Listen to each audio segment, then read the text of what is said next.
वो है ऑक्सीडेशन। आज का टॉपिक है ऑक्सीडेशन ऑफ अल्कोहल्स। ठीक है, ऑक्सीडेशन ऑफ अल्कोहल्स क्या होता है।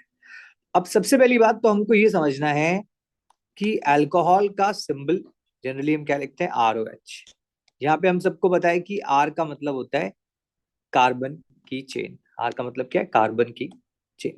तो हमें ध्यान क्या रखना है, आपके कोर्स में क्या है, अगर हम कभी भी अल्कोहल का ऑक्सीडेशन करेंगे, मैं आपके कोर्स की बात कर रहा हूँ, तो हम बेसिकली क्या बनाएंगे, हम बनाएंगे वहां पे एसिड। कौन सा एसिड बनाएंगे, कार्बोक्सिलिक एसिड बनता है। तो जब भी आपके कोर्स में बच्चों हम अल्कोहल का ऑक्सीडेशन करेंगे, हमें क्या मिलेगा, कार्बोक्सिलिक एसिड। आई होप हम सबको फॉर्मूला पता है इसका, COOH। अब मैं आपको ये करके दिखाता हूँ। तो ऑक्सीडेशन करने के लिए ऑब्वियस सी बात है कि हमें ऑक्सीडाइजिंग एजेंट्स चाहिए होंगे। OA का मतलब क्या होता है जी, ऑक्सीडाइजिंग एजेंट।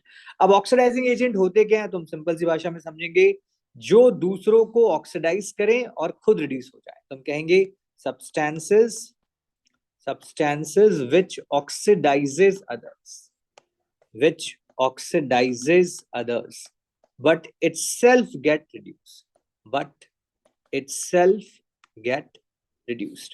तो अगर तुमसे बात करी जाए कि चलो भाई कम से कम दो स्ट्रॉन्ग ऑक्सीडाइजिंग एजेंट का एग्जांपल बताओ तुम्हारे कोर्स में, तो हम कहेंगे सबसे बेहतरीन होता है बच्चों पोटेशियम पर मैंगनेट। ये किस कलर का होता है, पिंक या फिर पर्पल। कहीं कहीं पुस्तक में इसको एल्कलाइन भी लिखा होता है, एल्कलाइन पोटेशियम पर मैंगनेट, तो कोई इशू नहीं। दूसरा एग्जाम्पल जो आपको आना चाहिए वो आना चाहिए बच्चों पोटेशियम डाइक्रोमेट, K2Cr2O7। ध्यान रखना, तो ये दो ऑक्सीडाइजिंग एजेंट आप मेनली पढ़ते हो।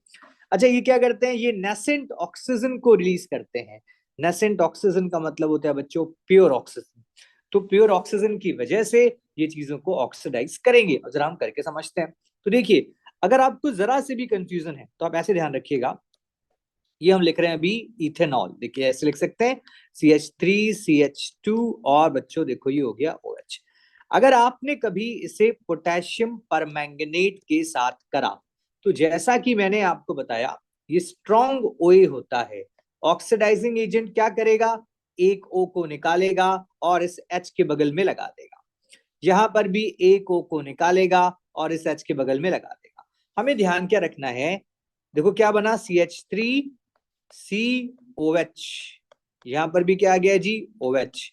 यहां पर भी क्या आ गया जी, अच्छा चलो CH3CH2OH है ना। हमको क्या ध्यान रखना है, CH3 और ये आ गया C। अच्छा सही तो कर रहे थे, OH, और ये भी हो गया OH, और देखो ये भी हो गया OH। So point to be noted is that एक कार्बन पर 2 OH group are unstable, so पानी बाहर निकाल दो।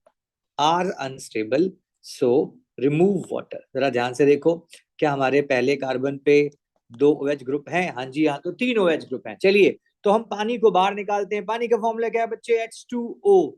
तो ये देखिए हमने क्या किया, ये यहां से ऐसे और ये ऐसे बाहर निकाल दिया।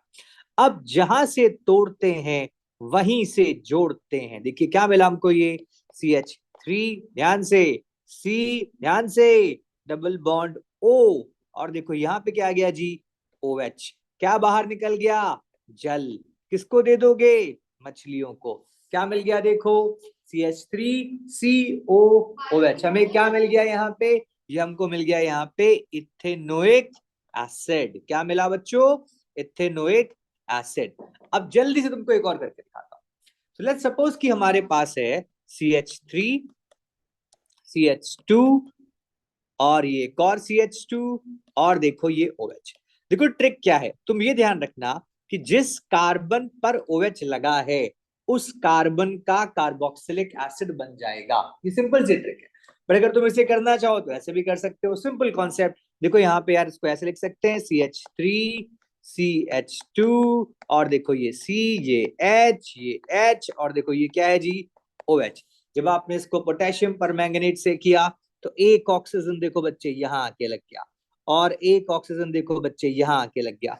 हमने कॉन्सेप्ट क्या पढ़ा था, एक कार्बन पर 2 OH ग्रुप अनस्टेबल होते हैं, तो अपने आप जल को निकाल दो।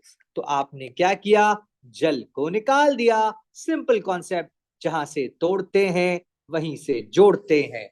देखो क्या मिल गया आपको, CH3 CH2 C double bond O, और ये बन गया OH। तो ये क्या कहलाएगा जी, इसका नाम हो गया प्रोपेनोइक एसिड। तो आपने क्या सीखा कि हम अल्कोहल का ऑक्सीडेशन करते हैं सेम पोटेशियम परमैंगनेट या पोटेशियम डाइक्रोमेट से, तो हमें क्या मिलता है, एसिड। आई होप आपको समझ में आ गया बच्चे।